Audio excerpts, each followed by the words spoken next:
校の体験入学がリニューアル。ぐっと動物との距離が近くなるんです。体験できるコースが6種類から選べるようになりました。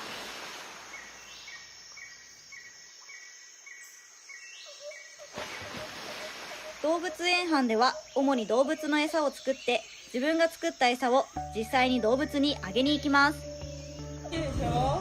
これはすごいですね。可愛いでしょ。可愛いです。酪農灌木班では牛のブラッシングや搾乳体験ができます。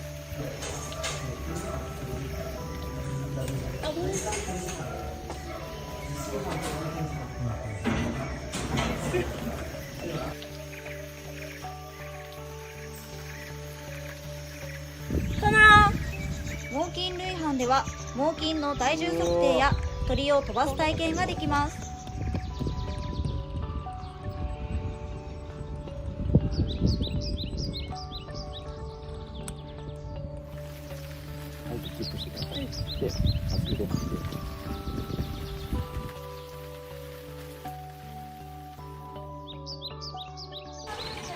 水族館班では餌の準備をしたりアシカアザラシのトレーニング体験ができます。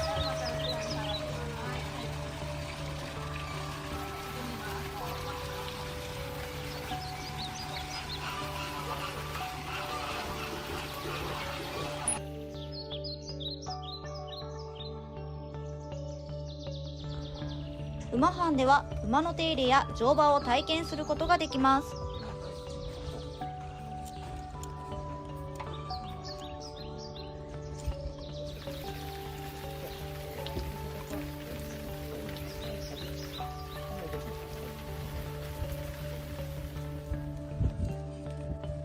馬に乗るとこんなに高いところから景色を眺めることができるんです。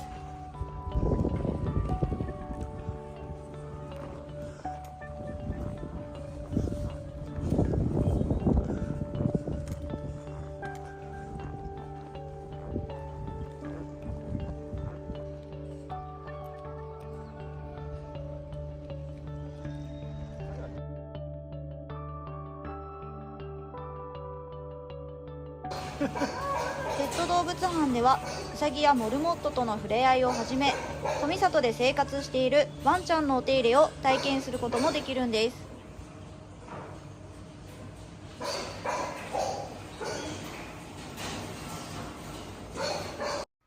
この6つの中からやってみたいなと思うコースを選んでください。土井くん、高校生に温かい言葉をお願いします。はい、